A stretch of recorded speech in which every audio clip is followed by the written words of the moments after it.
Over time, we've been shown plenty of trailers that slowly reveal the lore, story, and characters of Resident Evil Requiem. But have you noticed how rarely Resident Evil YouTubers actually discuss the shots of the destroyed Raccoon City? I'm sure the city we'll see in the game will look nothing like the one we remember. Among all the footage, the most popular shots are these one, showing the massive crater left by the missile strike, the wide shot of the ruined Raccoon Police Department, and another one, a more detailed view of the front gates of the RPD. But have you ever thought about where this crater actually is? Which part of the city are we seeing here? And most importantly, where exactly is the RPD located in this shot? Today, I'm doing my very first speculative analysis where we'll gather all the facts and try to figure out the exact location of the Raccoon Police Department in that frame. For today's analysis, we'll need at least 3 maps of Raccoon City, the original one, the remake one, and a fan-made map that shows the city at a larger scale. We'll also need our topographic and physics knowledge as well as a bit of logic and common sense. A little spoiler. RPD is located there, but it's carefully hidden.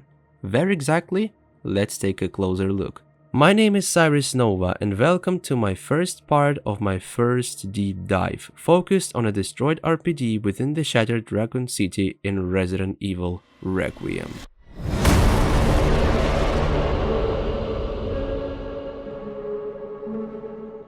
So let's break it down. Where could the ruined RPD possibly be located in that shot? To start answering this question, we need first to answer the pre-question to it. Which map will Capcom use for the designing of the destroyed Raccoon City? We have 2 original maps. The original from original games and the remake one that was mostly shown on Resident Evil 3 Remake and was used maybe in Resident Evil 2 Remake as a structure of the whole city. Capcom most likely based their version of Raccoon City on the remake map, and there are 2 more main reasons for that. First of all, during the 30th anniversary celebration, a remake-style Raccoon City map was briefly shown on screen by Capcom.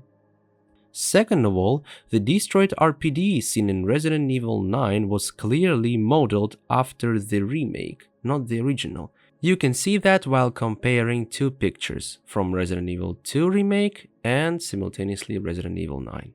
One more aspect comes if Leon shows up in the game, then his backstory will follow the remake continuity, since those games are familiar to both old and new players. To avoid alienating the newer audience, Capcom will most likely rely on the remake map of Raccoon City, which most fans already know from Resident Evil 3 Remake. It's just an assumption to it. For example, Leon might recall Ada falling into the pit in the lab, something that happens only in the Resident Evil 2 Remake canon. In the original Resident Evil 2, Ada never falls in the lab. That breach fall scene comes from a non-canonical scenario. That's why Resident Evil 2 Remake makes a huge difference in comparison to the original one. The maps from the remake and the original have also notable differences, by the way. In the remake, for example, Leon is hit by a tanker from the front gates of RPD, while in the original it happens from the back of the station. In the original map, Leon enters the city through downtown, in the remake through uptown. The kendo gun shop is on the left in the original, but on the right in the remake. In the remake, the site where his kendo shop used to be, in comparison to the original map, is now in the construction area where Jill fought Nemesis in Resident Evil 3 Remake. Meanwhile, the power plant's position also changed. In the remake, it's gone entirely and moved to a different part of the map. And most differences appear actually only in the central areas, where Resident Evil 2 and 3 Remake's events happen. The outer parts of the map remain very similar. The university is still in place, the stadium is there, and the river remains, though in the remake, part of it flows underground. The hospital and the clock tower, however, are not even marked on the remake map. Those areas are labeled as unknown locations. So we can conclude that Resident Evil 9 will most likely follow the remake map, but for this analysis we'll use both maps to pinpoint the most accurate position of this trailer shot. If you want more facts, please, we only see one crater caused by a missile. In Resident Evil 3 Remake, only one missile hit the city, unlike the main canon in Resident Evil Outbreak, where several missiles struck Raccoon City. So the question then, why did Resident Evil 3 Remake only feature a single missile, and not the whole struck of missiles as in Resident Evil Outbreak? And then an interesting thought hit me. Resident Evil 3 Remake came out in 2020, the exact same time Resident Evil 9 was already in development. What if Capcom decided back then to depict only one missile so they could later revisit the city in Resident Evil 9, leaving some part of it still standing? After all, the scale of destruction in Resident Evil 3 Remake is completely different from that in Resident Evil Outbreak. One missile alone couldn't possibly wipe out the entire city. That's why the scale of destruction is completely different in comparison with Resident Evil Outbreak and Resident Evil 3 Remake. So maybe Capcom planned this all along, to make the remake explosion smaller so they could later merge the remake continuity with the main canon where Raccoon City is supposedly destroyed. Because remember that the canon of remake games of Resident Evil are not connected with the original canon, and they're all having a separate role. Does that mean they will possibly use a canon of remakes to put in the canon of originals? That would explain why in the trailer then so many buildings are still intact, suggesting that parts of the city somehow survived the blast. And that would be only possible if Requiem continues the storyline based on Resident Evil 3 Remake and Resident Evil 2 Remake, leaning on the events of the remakes. Now, after discussing which map Capcom may have used, let's focus on the crater itself. Where could the missile have hit? Logically, the missile should have fallen at the infection epicenter to completely burn out all the infected. In the Resident Evil 3 Remake ending, it looks like the missile strikes the city center. Yet in the Requiem trailer, the crater is clearly not in the center. If it had been, the RPD would have been completely obliterated. But we can see the building still stands. Damaged, yes, almost destroyed, but its recognizable structure remains. It's clear the RPD was hit by a blast wave, not a direct strike. Judging by the scale of the damage, it wasn't too close, but not too far either.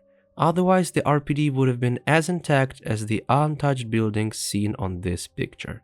So the question is, where exactly is the RPD in this shot? Close enough to take heavy damage, or far enough to not be destroyed at least? To figure that out, we first need to determine which part of the city the missile hit. For that, we need some topographical knowledge as well as the map of Raccoon City itself, just to find out some landmarks that could help us in our further examination. The only strong landmark we can rely on and see on this picture is the river, visible on both maps by the way. It divides the city into two halves, and the key is figuring out which side of the river the missile landed on. I see personally two possibilities, the northeast or the southwest, because for the crater to appear left or right of the river, it must have fallen near residential skyscrapers. Definitely not in the northern green zone full of forests and lakes. You see that on the map. The shot shows more skyscrapers behind the crater that were possibly destroyed because of the explosion, meaning it likely didn't fall in that section of the city marked with the blue cross. If it landed on the right side of the city, it could only be then in the lower area, where there is both a river and residential blocks, and it's quite logical. But that would only make sense if more than one missile hit the city. If there was only one, as in Resident Evil 3 Remake, then this crater physically can't be on that side because of another topographical clue, the damaged police station. Since RPD is located on the opposite side of the river, it couldn't have been destroyed if the explosion happened across the river. Many buildings on that side remain standing. The blast wave would have had to level entire blocks and cross the river before even reaching the RPD.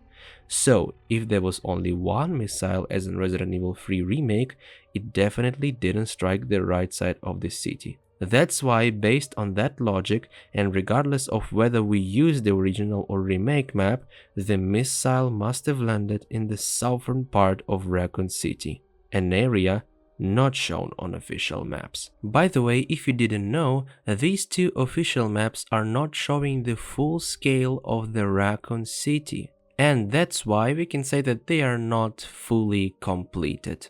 And in order to visualize the rest of the city, let's look at a fan-made extended Raccoon City map. Disclaimer: this fan map is unofficial and contains many fictional elements. It is used here only for visualization, so don't take her seriously. So, we have the river, we have the crater, and we know the RPD was hit by the blast wave. If we look at the trailer frame closely, we can see that the wave came from the south, striking the front gates of the RPD. We can tell that by the bent fence spikes. Look where they curved. Right, they're curved inward, toward the RPD entrance.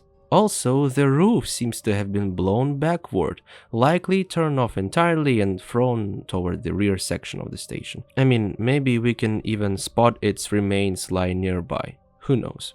The three light pillars are all bent northward in this shot, clearly showing the blast direction. Capcom might have reused random assets elsewhere, and you could say, hey, they could maybe use the assets, what are you talking about? Sure, I am not even refuting this, but in this shot, the directionality is physically consistent.